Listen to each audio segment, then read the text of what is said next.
All right, so everyone is locked in on this Alabama-LSU showdown, and looks like we've got a stack of research on this one. Yeah. I can already tell this deep dive is going to get interesting. Absolutely. We've got Alabama. They're looking like the unstoppable force this season. And then there's LSU, always a wild card, but definitely capable of shaking things up. Yeah, it's a classic SEC rivalry. Oh, for sure. And one with huge implications this year. Yeah. We're not just going to rehash the usual pregame predictions. Right. You want to go deep on this. So let's dive into the strategic nuances Okay. and those key factors that could really swing the outcome. I'm ready. All right. Let's start with the big picture, those contrasting team identities. Okay. You've got Alabama, the perennial powerhouse operating under Saban's system that seems to just churn out NFL talent year after year. Right. Then there's LSU, known for that explosive, almost unpredictable style of play. Exactly. But this year, it's interesting because LSU have a new offensive coordinator. I was just going to say. And from your notes, it seems like they're trying to implement a more balanced approach. Right. They're still explosive, but there's a focus on ball control and setting up the run that we haven't always seen from them. Interesting. That could be a key factor against Alabama's defense. And that's what makes this deep dive so interesting. Yeah. You've been following both teams closely, so yeah, this isn't just your typical unstoppable force versus immovable object narrative. Right. There's a wrinkle this year with LSU's offensive shift. Definitely. What does this win really mean for each team this year? For Alabama, it's business as usual, stay at the top, Right. keep that playoff spot secured. Mm-hmm. But for LSU, this is different. Okay. A win against Alabama with this new offensive approach. Yeah. It's almost a validation. Wow. It says we're back, we're contenders, and it sends a message to the rest of the SEC. A statement win. Exactly. Okay, so let's look at how they've actually performed this season. Right. Because that always adds another layer. Alabama is having a strong season as expected, Right. but they haven't really been tested by a team like LSU. I see what you're saying. A team with this much offensive firepower, even with the more balanced approach. And that's where it gets interesting. Yeah. You highlighted this article that talks about Alabama's secondary. Yeah. While statistically strong, hasn't faced a receiving core as deep and talented as LSU's. Oh, wow. Even if LSU is trying to establish the run more, they have the weapons to exploit any weakness in Alabama's pass defense. So you're saying this might not be the typical Alabama just shuts down everyone kind of game? Right. This could be where those big plays LSU is known for could really come into play. Exactly. Huh. And you were smart to flag that article because it points to a potential turning point. Oh, really? Alabama might need to adjust their defensive strategy. And we all know Saban hates to show his hand early in the season. Right. This game could force him to. Interesting. So we've got this interesting tension. Yeah. Alabama's strength might not be as dominant against LSU's specific offensive threats. That's a good point. Now, you've also been digging into the quarterback matchup, and I know everyone's eyes are going to be on that. Of course. We've got Alabama's quarterback, Mm-hmm. the more traditional pocket passer, Right. efficient and gets the job done. Yeah. Then you've got LSU's quarterback who can make all the throws, but is also a serious running threat. And this is where your notes on LSU's new offensive coordinator come back into play. Okay. This coordinator is known for using his quarterback's mobility to open up the run game. Wow. Think designed quarterback runs, option plays, things that force Alabama's defense to account for the quarterback as a runner, Okay. which in turn creates space for LSU's running backs. So while everyone's focused on the quarterback duel, Right. this could actually be the key to LSU's run game, which we know they want to establish this year. Exactly. It's almost like a hidden layer of strategy. I like that. This could be huge GE. And it's something Alabama might not be fully prepared for. Really? You pointed out in your research that Alabama's defense has been really successful against traditional running attacks, Yeah. but they haven't faced many quarterbacks who are true running threats this season, So that could be a problem for them. potentially. Okay, let's pause here for a second because this is where it gets really interesting for you. Okay. You flagged this article about Alabama's linebacker, right? Yeah. He's coming off an injury, and you're wondering if he'll be 100% for this game. Big question mark. How do you think his health could impact Alabama's ability to contain LSU's quarterback, especially on those designed runs? That's a great question, and it's something I'm really going to be watching for. Yeah.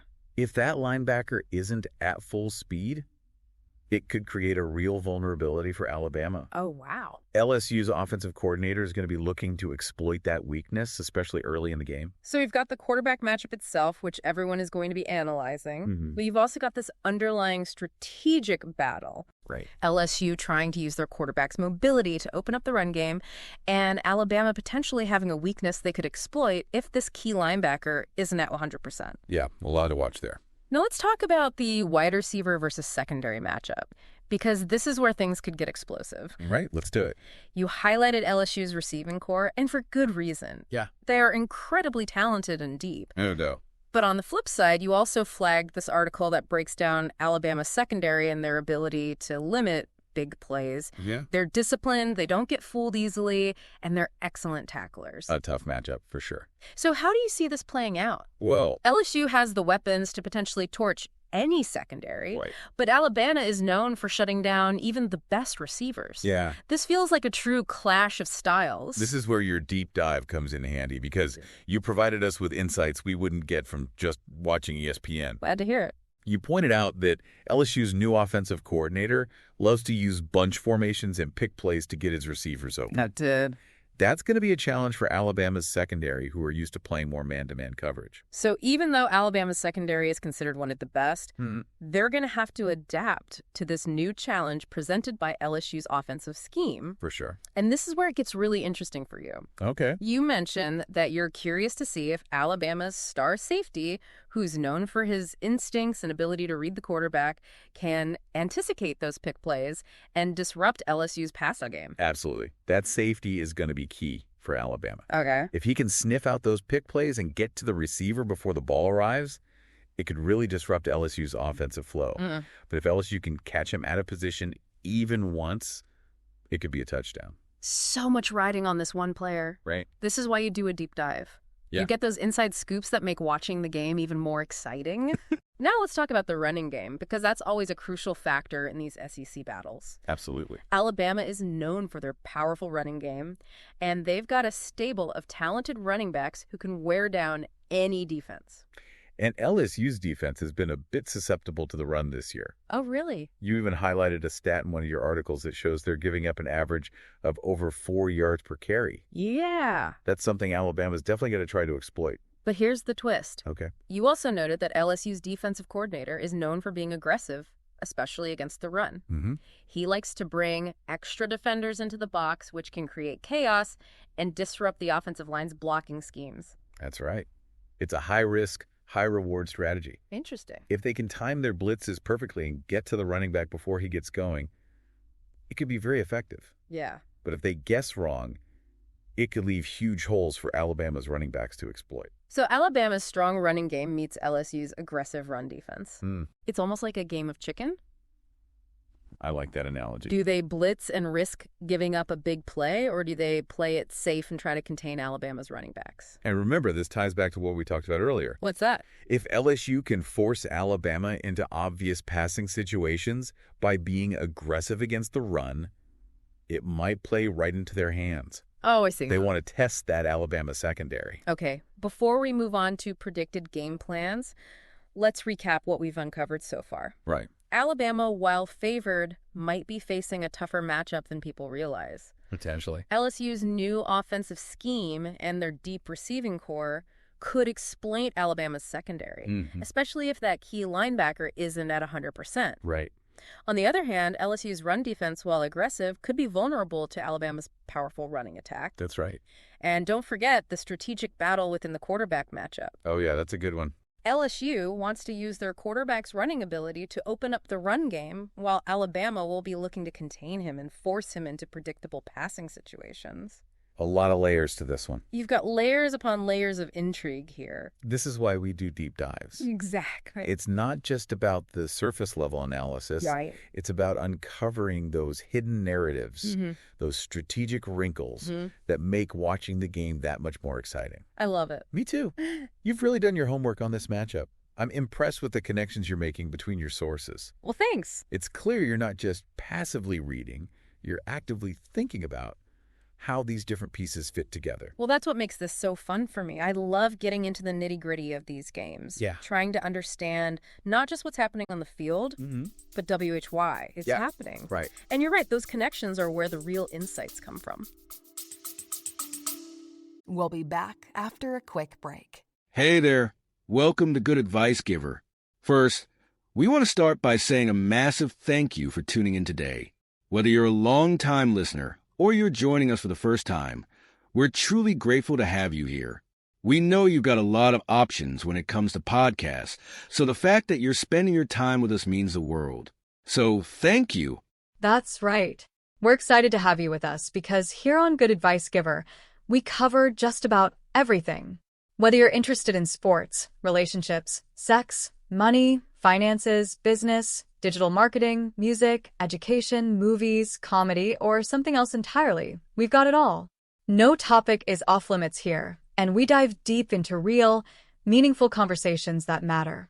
We've also got a mix of male and female hosts, so you're always getting a well-rounded perspective on every topic we cover, from business strategies to personal development, from car shopping to digital products like affiliate marketing.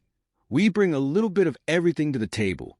Our goal is to offer advice, insights, and some laughs along the way to make sure you feel welcome and engaged, no matter what brought you here. And it doesn't stop there. We're not just about giving great advice, we're about action. On this podcast, we even sell products and services we believe in, from affiliate marketing opportunities to cars and more. So whether you're looking to boost your business or find practical ways to improve your everyday life, you're in the right place. As always, we want you to stay connected with us. Be sure to download this episode so you can listen anytime, anywhere, whether you're commuting, working out, or just relaxing.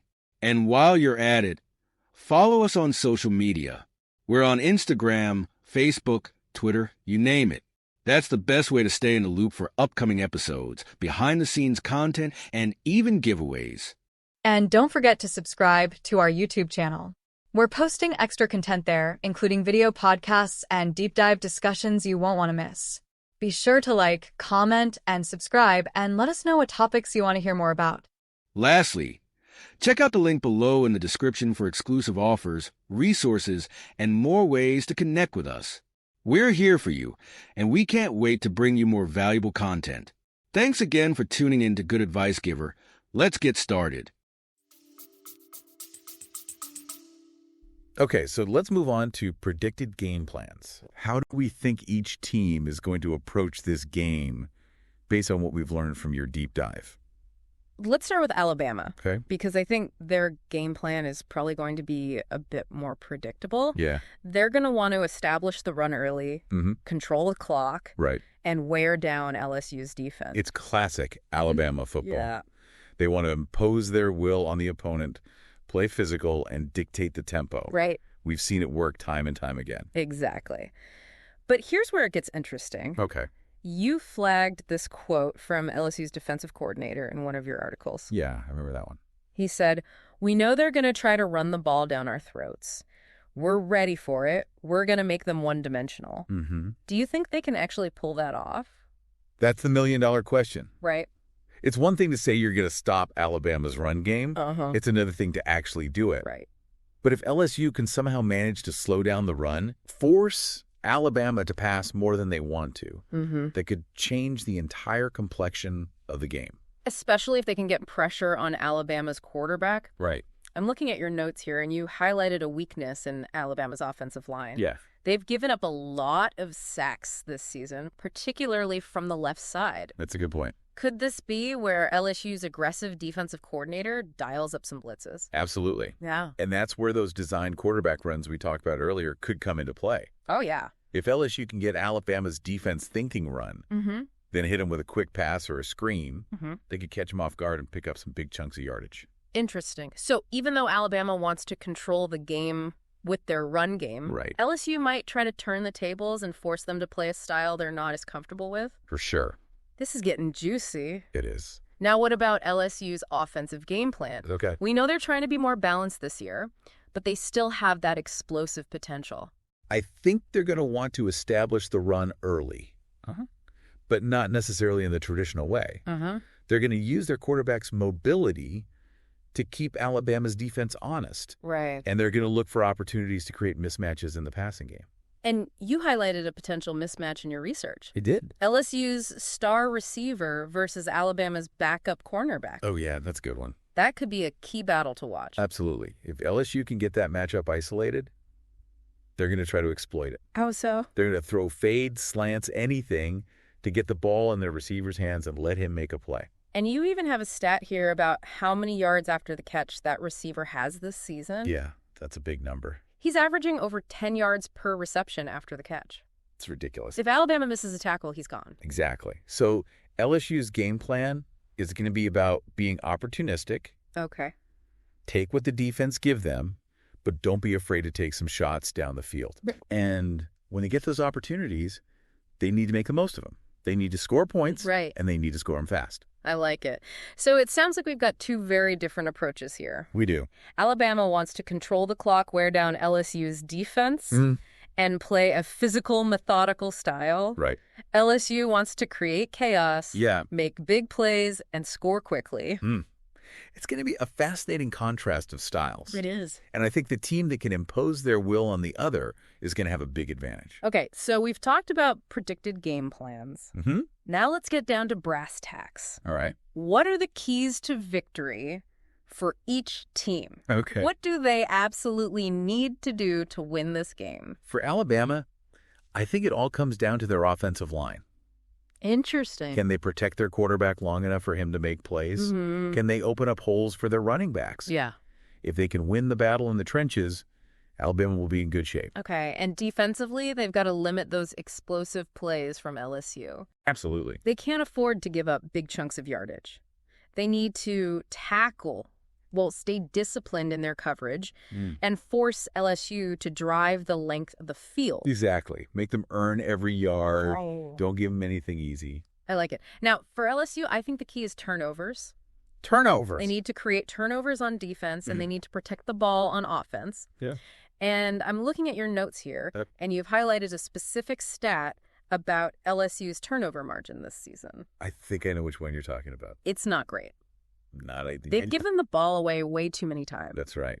And against a team like Alabama, you can't afford to make those kinds of mistakes. Yeah. You turn the ball over, they're going to make you pay. So for LSU, it's all about playing clean football, taking care of the ball, Right. and creating opportunities for their offense. Yeah. But they also need to make those big plays when they get the chance. Big plays. They can't settle for field goals. Absolutely. They need to score touchdown. Touchdowns. And they need to score them in bunches. Okay. Because if this game turns into a shootout, I think Alabama has the advantage. So it sounds like we've got a real battle brewing here. They do. Two teams with very different strengths, two very different approaches to the game.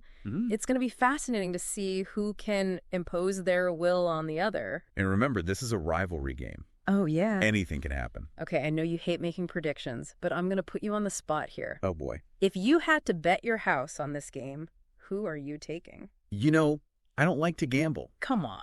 But if I had to choose, and let me be clear, I am not recommending anyone actually bet their house on this game. Of course not. I think I'd lean towards Alabama. Alabama. They're the more experienced team. They've got the stronger defense, and they're playing at home. Okay. But you're not ruling out an LSU upset. Definitely not. Yeah. LSU has the talent to beat anyone in the country on any given day. For sure. And in a rivalry game like this, emotions run high. Anything can happen. Okay. But to answer your question directly, I'd say Alabama. Alabama. But don't be surprised if LSU pulls off the upset. All right, so we've analyzed the teams, the matchups, the game plans, the keys to victory, and even gotten a very hesitant prediction. That's right. But before we wrap up, I want to take a step back and talk about the bigger picture. What do you mean? Well, this game is about more than just a win or a loss. It's about the tradition, the rivalry, the history between these two programs. You're absolutely right. Yeah. This is one of the most storied rivalries in college football. It goes back decades. Wow. And there have been so many classic games, so many memorable moments. It's the kind of rivalry that defines a conference, Right. shapes the landscape of the sport. And it's a rivalry that seems to always deliver. It does. The games are always close, always intense, always full of drama. And this year's game is no different. You've got two highly ranked teams, both with national championship aspirations. Right. The stakes are incredibly high. So while we've been focused on the X's and O's, the tactical analysis we can't forget about, the intangible factors, the passion, the intensity, the pride that these players and coaches have. Those are the things that make this rivalry so special. Exactly. It's about more than just football. It's about the history, the tradition, the bragging rights. It's about the fans, the alumni, the entire communities that rally around these teams. And I think we're in for another classic chapter in this rivalry. Well, I think so. A game that will be remembered for years to come. So to everyone listening, get ready, buckle up. This is Alabama versus LSU. Wow. And it's going to be epic. We've talked a lot about the coaches and the schemes and the big picture stuff. Right. But at the end of the day, these games are won and lost by the players on the field. You're absolutely right. It's those individual battles, those moments of brilliance that often decide the outcome. And you've highlighted some key matchups in your research that you're particularly excited to see. We've got future NFL stars on both sides of the ball. Yeah. Guys who are hungry to prove themselves on this national stage. A big stage. It's almost like a game within the game. Right. Those personal duels that add another layer of intrigue. The one that really jumps out at me is the battle between Alabama's left tackle and LSU's star defensive end. Okay. You've got two of the most physically dominant players in college football. Wow. Going head-to-head on every single play. And you pointed out that Alabama's left tackle has been struggling a bit this season. He has. He's given up a few sacks and he's had some penalties. Mm-hmm. This could be a huge opportunity for LSU's defensive end to make a statement. Especially since LSU's defensive coordinator loves to bring pressure from the edge. Right. If that defensive end can get a consistent pass rush, it could disrupt Alabama's entire offense. But on the flip side, if Alabama's left tackle can hold his own, it could give their quarterback the time he needs to pick apart LSU's secondary. Right. And that leads us to another individual matchup you were really excited about. Yeah. LSU slot receiver versus Alabama's nickel cornerback. This one is interesting because it's a battle of speed versus instincts. Okay. LSU's receiver is lightning fast, one of the quickest players in the country. Yeah, I've seen his highlights. But Alabama's cornerback is known for his intelligence and his ability to anticipate routes. So it's a classic chess match. It is. The receiver is going to try to use his speed to create separation, Right. while the cornerback is going to try to outsmart him and be in the right position to make a play on the ball. And you mentioned that this cornerback has a knack for making big plays. He's had a couple of interceptions this season, including a pick six. Exactly. So while this matchup might not get as much attention as the battle in the trenches, it could have just as big an impact on the game. And that's what I love about these deep dives. You discover these hidden gems, these under-the-radar matchups that could be just as exciting as the main event. And sometimes it's those unsung heroes. Yeah. Those players who don't get all the headlines, right, who make the biggest difference in these games. You're so right. Think about a special teams play, a clutch interception, a blocked kick. Those moments can completely swing the momentum of a game. Absolutely. And they often come from players you might not even know the names of. And that's what makes this rivalry so unpredictable. Yeah.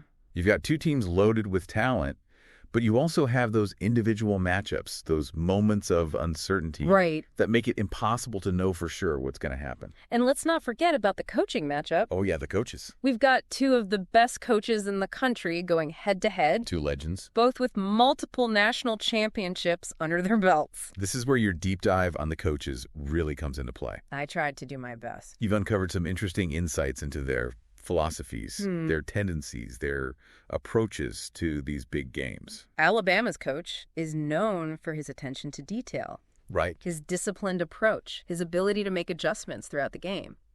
He's not going to panic. He's not going to get rattled. I've seen it all. He's going to trust his system, trust his players, and make the necessary changes to put his team in a position to win. LSU's coach, he's a bit more of a gambler. Oh, really? He's not afraid to take risks to go for it on fourth down. Oh. To call trick plays. He wants to keep the opponent guessing, keep them off balance. And he's not afraid to show some emotion on the sideline. He's going to be fired up. He's going to be motivating his players. Right. He's going to be trying to create that energy and momentum that can be so crucial in a rivalry game like this. So we've got the tactical battle on the field. Yeah. But we've also got this psychological battle between the coaches. I like it. Who can outsmart the other? Who can make the better adjustments? Who can motivate their players to perform at their highest level? And, sometimes those coaching decisions, Yeah. those little adjustments can be the difference between winning and losing. Well, I, for one, am ready for the unexpected. Me too. I'm ready for those jaw-dropping plays to know. Those moments that make you jump out of your seat. I'm ready for the passion, the intensity, the drama that only a rivalry like this can deliver. Me too. And I think everyone listening is ready for it too. This is what college football is all about. Exactly. The rivalries, the traditions, the moments that become part of the fabric of the sport.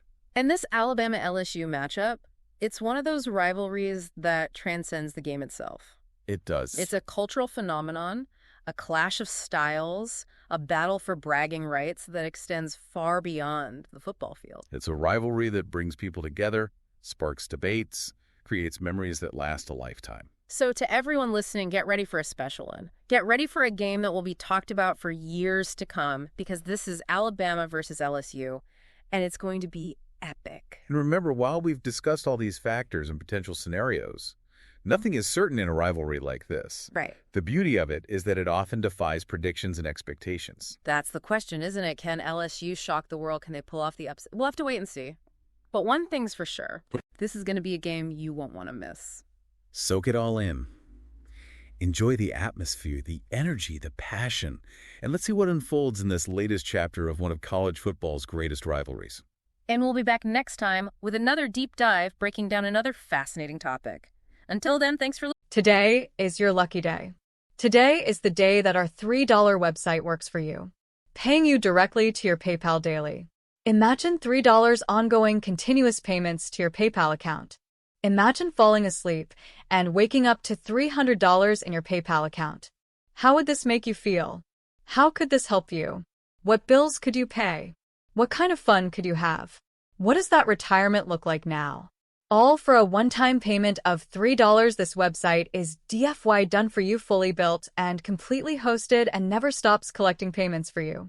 You have spent $3 on coffee on a regular, but that coffee won't help you create multiple streams of income. Click the link below.